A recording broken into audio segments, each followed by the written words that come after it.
مجھ سے بڑے 2 بھائی اور بہنیں تھیں۔ میرا نمبر 5واں تھا۔ ہونا تو یہ چاہیے تھا کہ چھوٹی ہونے کے ناطے سب مجھ سے پیار کرتے، مگر ایسا نہ تھا۔ والد کے علاوہ سارا گھر مجھ سے نفرت کرتا تھا، خاص طور پر والدہ۔ بات بات پر جھڑکتی تھیں اور دھتکارتی بھی تھیں تو میں پریشان ہو جاتی، جبکہ میرے باقی بہن بھائیوں پر وہ جان نثار کرتی تھیں۔ محبت کی اس تفریق پر پہلو سوچتی، مگر اس سوال کا جواب نہ مل پاتا کہ والدہ اور باقی بہن بھائی مجھ سے ایسا سلوک کیوں کرتے ہیں، یہاں تک کہ احساس کمتری کا شکار ہو گئی۔ وقت کے ساتھ ساتھ ان کی نفرت میں اضافہ ہوتا گیا۔ ایک والد اور دوسری ہستی دادی اماں تھیں۔ یہ دونوں ہی مجھ سے پیار کرتے تھے۔ پڑھنے کا بہت شوق تھا، مگر والدہ کو میرا اسکول جانا بالکل پسند نہیں تھا۔ وہ مجھ پر جھوٹے الزام لگاتی تھیں، میرے نام سے خط لکھ کر آنگن میں پھینک دیا کرتی تھیں، پھر والد سے جھڑکتی تھیں کہ تمہاری بیٹی خراب ہے اور پاس پڑوس کے لڑکوں سے دوستیاں کی ہوئی ہیں۔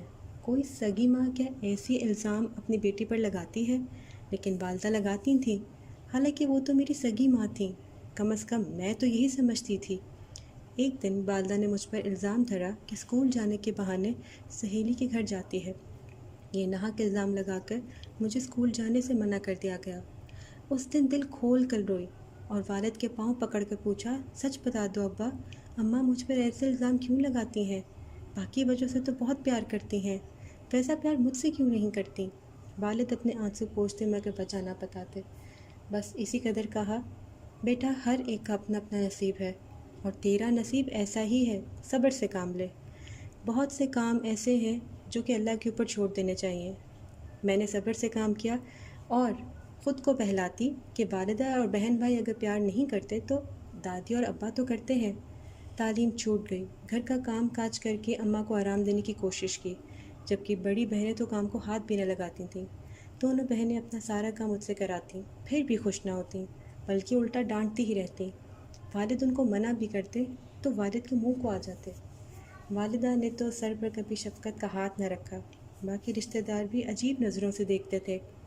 ماموں ممانی خالہ جب بھی آتے میرے باقی بہن بھائیوں سے تو پیار جتاتے اور میری طرف تو دیکھنا بھی گوارا نہ کرتے۔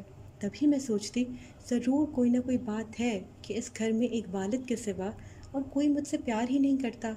مگر یہ بھید بعد میں کھلا۔ ہوا یوں کہ میرے والد نے چھپ کر ایک دوسری شادی کر رکھی تھی۔ میری پیدائش کے وقت والدہ انتقال کر گئیں تو مجبوراً والد کو وہ مجھ چھوٹی سی بچی کو پہلی بیوی کی گود میں ڈالنا پڑا۔ جب سے آنکھ کھولی انہی کو والدہ کے روپ میں دیکھا، انہی کو اپنی سگی ماں سمجھتی رہی۔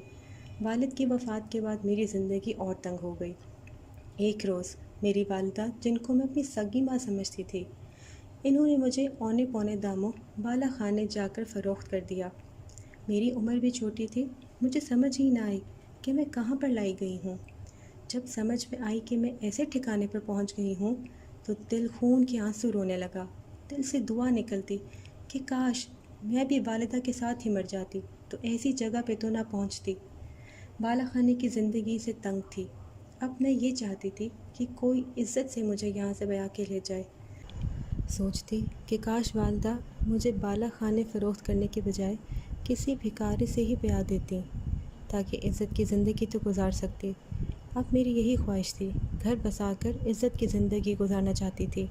مگر ہم ایسوں کے ساتھ دولت مند اور عیاش مرد راتیں تو گزار لیتے ہیں، لیکن ہمیں گھر کی عزت بنانا نہیں چاہتے۔ یہ تو ایک مانی ہوئی بات ہے۔ گھر بسانے کے اشتیاق میں 2-4 چاہنے والوں سے لگاوٹ کے انداز بھی اختیار کیے، مگر جو ہی شادی کی آرزو کا اظہار کرتی، یہ شرفا بھاگ جاتے۔ بالآخر دل کو ستانا چھوڑ دیا کہ جب قسمت میں نہیں تو شادی کی تمنا کیسی۔ انہی دنوں نواب صاحب کو میری آواز کا جادو بالا خانے کھینچ لایا۔ وہ باذوق تھے، عمدہ موسیقی کی قدردان تھے، خاندانی وفاداری کے سحر سے محصور ہوئے، پھر مجھ سے رفتہ رفتہ مانوس ہو گئے اور میری زلفوں کے اسیر ہو گئے۔ نواب صاحب کی عمر کافی تھی، مجھے ان کا والہانہ پیار ملا تو میں بھی ان کی شیدائی ہو گئی، سدھ بدھ کھو بیٹھی۔ انہوں نے ایک دن باتوں باتوں میں پوچھا، اجالا اپنی کوئی خواہش تو بتاؤ۔ میرے منہ سے بے اختیار نکل گیا، کاش اسی جنم میں آپ کی دلہن بن سکتی۔ بڑی حسرت سے یہ بات کہی کہ وہ گہری سوچ میں ڈوب گئے۔ میں سمجھ گئی کہ اجالا کی صرف وہی پروانے نہیں ہیں، اور بھی بہت ہیں جو مجھ پر نوٹ نچھاور کرتے ہیں۔ تو نواب صاحب کو یہی بات پسند نہیں۔ بھلا کیسے ایک بکاؤ عورت کو کوئی اپنی عزت بنا سکتا ہے؟ چھوٹا منہ بڑی بات ہو گئی اور میں شرمندہ سی سکتے میں بیٹھی رہ گئی۔ انہی دنوں ہندوستان کی تقسیم کا مرحلہ زوروں پر تھا اور نواب صاحب نے بھی ہجرت کا قصد کیا۔ جب وہ ہمارا شہر چھوڑ کر جانے لگے تو میں نے بھی بالا خانہ چھوڑنے کا فیصلہ کر دیا۔ تہیہ کر لیا کہ ان کے پاؤں پکڑ کر شریفانہ زندگی کی بھیک مانگوں گی تاکہ وہ مجھے بھی ساتھ لے جائیں۔ جب چلنے لگے، خدا حافظ کہنے آئے، میں نے ان کی بگی کے گھوڑے کی باگیں پکڑ لی، التجا کی کہ مجھے بھی ساتھ لے چلیں یا پھر گھوڑے کی ٹانگوں کے نیچے روند ڈالیں، مگر میں اب اس جگہ آپ کے بغیر نہ رہ پاؤں گی۔ جب انہوں نے میری بے قراری دیکھی تو بگی میں سوار کر لیا اور میں اپنا سب کچھ چھوڑ کر ان کے ساتھ ہو لی۔ جانے ان کے من میں کیا تھا۔ بہرحال جہاں انہوں نے مجھے اس رات ٹھہرایا وہ ایک سائیں کا ڈیرا تھا اور وہاں بھوسے کے ڈھیر پڑے ہوئے تھے۔ انہوں نے سائیں کو ہدایت کی کہ میں کل صبح آؤں گا، ان کو یہاں نہایت ہی عزت اور احترام سے ٹھہرایا جائے اور جو چیز ان کو چاہیے ہو مجھے بتائیں۔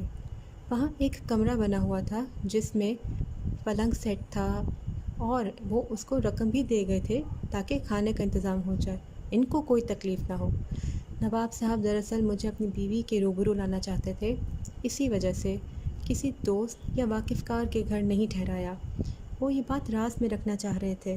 رات کو سائیں نے اس کمرے میں ٹھہرایا جو سجا ہوا تھا اور نواب صاحب کا ہی یہ خفیہ بیڈ روم لگتا تھا۔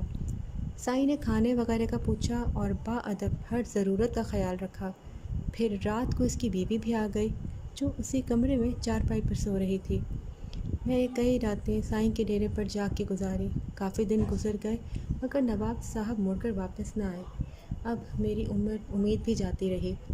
میں یہی سمجھتی رہی کہ نواب صاحب مجھے یہاں چھوڑ کر بھول گئے ہیں۔ رات دن روتی اور خدا سے دعا مانگتی کہ یا اللہ نواب صاحب کو واپس بھیج دے، میں ایک شریفانہ زندگی گزارنا چاہتی ہوں۔ اللہ نے میری دعا قبول کر لی۔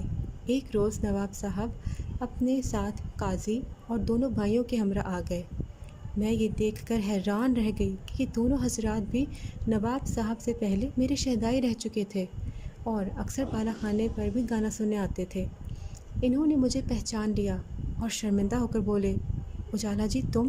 اس ایک جملے نے ساری حقیقت عیاں کر دی کہ یہ بھی میرے دیوانے رہ چکے تھے۔ نواب صاحب کا رنگ بدل گیا اور تیوریوں پہ بل پڑ گیا۔ جانے وہ کیا کہہ کر بھائیوں کے ساتھ لائے تھے۔ وہ تو پہلے ہی مجھ سے شادی کرنا نہ چاہتے تھے۔ جب سگے بھائی میرے آشنا نکلے تو یہ پھر ڈھول کیوں میرے گلے پہ ڈالتے۔ ہمدردی میں ہمراہ لے آئے تھے اور اب پچھتا رہے تھے۔ جن پر تکیہ کیا وہی پتے ہوا دینے لگے، تو پھر کسی اور نے کیا میری کشتی کو پار لگانا تھا۔ میں اس صورتحال سے گھبرا کر ساروں قطار رونے لگی۔ اب یہ تینوں سر جوڑ کر بیٹھ گئے کہ اس کا کیا کریں۔ مشورے کے بعد یہ حل نکلا کہ قرعہ نکال کے جس کی نصیب میں یہ بلا لکھی ہے وہی اپنے سر لے لے، شاید اس سے خدا ناراض نہ ہو۔ یہ آج رات چھوڑ دیں گے تو کہاں جائے گی، کیونکہ ان دنوں حالات بھی کچھ اچھے نہیں تھے۔ دشمنوں نے اچھے بھلوں کی نیندیں اڑا دی تھیں۔ قرعہ اندازی قاضی صاحب نے کی تو قرعہ میں نواب صاحب کے چھوٹے بھائی کا نام نکلا۔ میرا دل مرجھا گیا۔ میں چاہتی تھی کہ نواب صاحب کے نام میرا فعال نکلتا، مگر قدرت کو کچھ اور منظور تھا۔ یہ سوچ کر میں نے اپنا دل مضبوط کر لیا، لیکن حیرت انگیز طور پر چھوٹے بھائی نے مجھ سے نکاح کرنے سے انکار کر دیا۔ وہ کہنے لگا، میں ہرگز اسے نکاح نہیں کر سکتا، اور میں کٹلی بنی تینوں بھائیوں کے درمیان اپنی قسمت کے فیصلے کا انتظار کرنے لگی۔ تینوں بھائیوں کی کافی تکرار کے بعد یہی فیصلہ ہوا کہ نواب صاحب ہی مجھ سے نکاح کریں گے۔ یہ سن کر میرا دل کھل اٹھا۔ دل سے چاہتی تھی کہ میں نواب صاحب کی ہی دلہن بنوں۔ یوں قاضی صاحب نے میرا شرعی نکاح نواب صاحب سے پڑھا دیا۔ میری قسمت اچھی تھی کہ نواب صاحب کی پہلی بیوی کے بچے نہ ہوئے تھے، مجھ سے ہی صاحب اولاد ہوئے اور پھر نبھایا بھی۔ میرا ان سے ناتا ان کے بچوں کی وجہ سے ہی تھا۔ وہ مجھے بطور شریک کے حیات کچھ خاص اہمیت نہ دیتے تھے۔ ان کو اپنی پہلی بیوی سے بہت محبت تھی جو ان کی اپنی خاندان سے تھی۔ ان کی عمر بھی کافی تھی۔ شادی کے 10 برس بعد مشرقی پنجاب سے ہم ہجرت کر کے کراچی آ گئے تھے۔ مجھے علیحدہ گھر لے کر دیا۔ وفات سے پہلے بیمار ہوئے تو سارے خاندان والوں کو بتا دیا کہ یہ میری بیوی ہے اور یہ میرے بچے ہیں، مگر میری اصلیت کسی کو نہ بتائی۔ بیوہ ہو جانے کے بعد ان کے خاندان نے مجھے اپنا لیا۔ بچوں کی وجہ سے مجھ سے نباہ کیا۔ میں ان کے در پر پڑی رہی۔ ان کی پہلی بیوی نے بھی نہ دھٹکارا، اگرچہ وہ مقام نہ دیا جو میرا حق تھا، مگر پھر بھی کوئی برا رویہ نہ رکھا۔ میں نے بھی سوچا کہ آخر میرے بچے جوان ہو جائیں گے تو اس خاندان میں اپنا مقام پا لیں گے۔ صبر شکر سے ان کے گھر رہتی رہی۔ بھلا مجھ میں سکت ہی کب تھی، اور میرا اس دنیا میں ان کے علاوہ کوئی اور تھا بھی نہیں۔ خدا کا شکر ہے کہ میری محنت رائے گاہ نہیں گئی۔ میرے بچے جوان ہو گئے، وہی نواب صاحب کے گھر میں رہنے لگے تھے اور ان کے جانشین بنے، ان کے وارث بن گئے۔ خاندان میں ان کو عزت ملی، محبت ملی، اور ان کی وجہ سے مجھے مانتے اور پہچانتے تھے۔ ان بچوں کی وجہ مجھے وہ مقام ملا جو نواب صاحب کی زندگی میں نہ ملا تھا۔ خوش ہوں کہ ہجرت کے بعد میرا ماضی وہی رہ گیا اور بدنامی کا داغ میرے ساتھ نہیں آیا۔